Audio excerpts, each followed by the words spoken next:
Hey guys, I'm Mike Fasano, you're watching Lito TV, and this is the basics of 5A.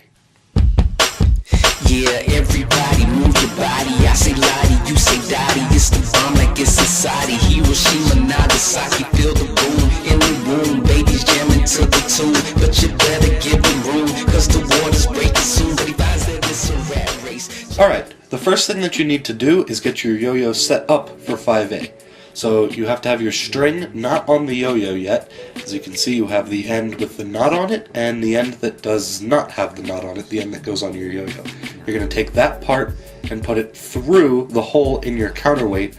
That's assuming that you have a counterweight that you got with a yo-yo or that you picked up on a website or from someone who is into yo-yoing. If you don't have a counterweight, you can take a dice or a similar object and drill a hole in it. And then put the string through it, and then you're going to have the knot on the end where you would normally put the thing for your finger. You got that little hole, just put the string through there, let it drop down, so now the counterweight is secured, and this end will go on your yo-yo. Alright, so you have your yo-yo and you have your counterweight attached to it. So the first thing you need to do, and this is really important, is you need to get really comfortable with holding the counterweight instead of just having it on your finger like normal. So there's a couple different ways to hold the counterweight. What I usually like to do is grip it with my middle two fingers like that. Sometimes I like to grip with the bottom two fingers, and I know a lot of people who grip it like this off of the bottom, just blocking the counterweight from coming up through their hand. I don't think that any one method is particularly right, and in fact, usually when I'm throwing 5A, I'll have it change multiple times. Like one time I'll be holding it like that, and the next time like that. Before I know it, I'm like that. So it's really just personal preference, but whatever you do, you got to get really comfortable with holding the counterweight. At the same time, you need to be holding the yo-yo correctly. Now, normally with it attached to your finger, it's going to be the same as with the counterweight. So what I usually like to do is grip around my, you see how the yo-yo is going to be sitting on my middle finger. My index finger is going to grip up, just kind of be sitting there, and then my thumb grips it like that. But you see how the yo-yo is like lined up with my hand? See, this is wrong. If you're holding it like this, that's just no good. You need to be holding it like that. So then, when you're holding it like that, you can get a nice solid throw and still be holding the counterweight really easily. When you bring it back up, you want to catch it in the same position that you're throwing it in. So I think that this is a really good time. I think the first thing you should get good at when practicing 5A is just going up and down with the yo-yo, get some control over the counterweight, be catching it in the right spot, and just get really comfortable with it overall. The main thing of 5A is control. If you have a lot of control over the yo-yo and the counterweight, it's the most important thing of 5A, no questions asked. So get some control. Alright, you're getting some control over the counterweight and you're ready to move on. So there's a couple different things you can do. What I did when I started 5A is the first trick I learned was a stall. So here's how to do a stall. You have the yo-yo like this and you're just going to pinch it right there, like that. It's pretty easy. And then this part may be hard to explain, but it's really simple. Drop the counterweight out of your hand, but not completely, have control over the string, I guess is what I'm trying to say. So it's normally in your hand like this. You're just going to loosen up and let it fall down your finger, like that. So that way, you normally have it like this, and you can now have it like this, right? So now you still have control, but you're not gripping the counterweight, right? So what you're going to do a stall is you're going to grip it right here and let go of the counterweight and swing it into the yo-yo gap and then swing it back. Alright? It's really, really easy. I guarantee that when you start actually doing it, you'll realize that a lot of 5A tricks in general look a lot more complicated than they are. So one more time.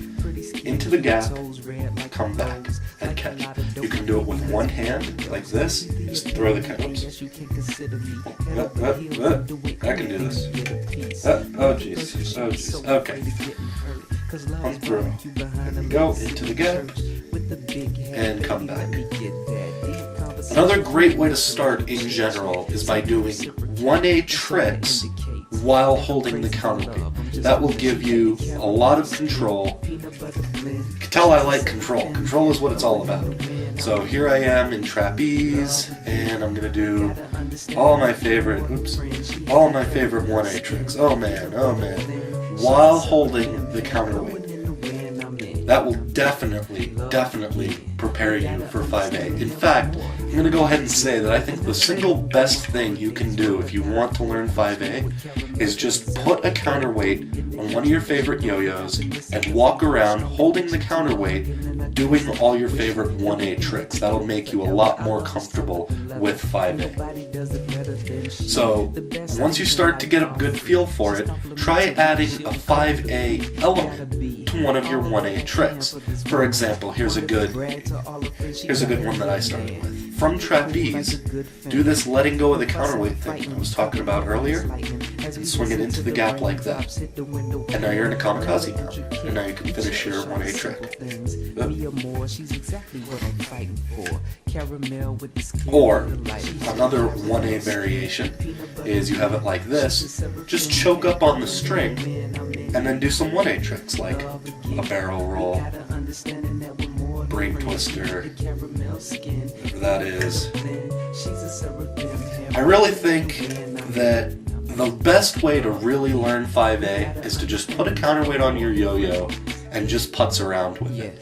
It's the absolute best way to get control, my favorite word, and to really just start getting some skills in 5A.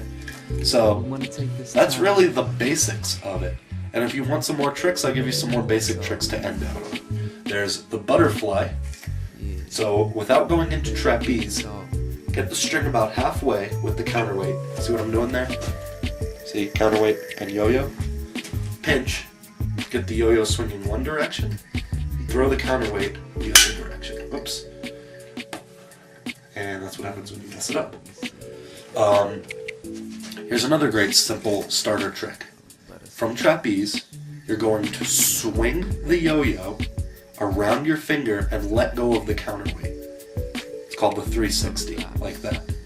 Again, this probably looks a lot harder than it is if you haven't seen this kind of stuff before, or if you haven't tried it before. But I'm telling you, once you start practicing, if you can do trapeze, you can do all of the things I'm telling you, no questions asked. Oops. I'm obviously off my game today. So, that's really all there is to it. 5A is really just, as one of my friends said it best, it's 1A with a counterweight attached. And that's all it really has to be. And then, once you get the basics started, you won't need a video because you learn it fast, and just by messing around, you'll pick up all your favorite tricks. So, hope it helped. You watched Lito TV. I'm Mike Fasano, and have fun.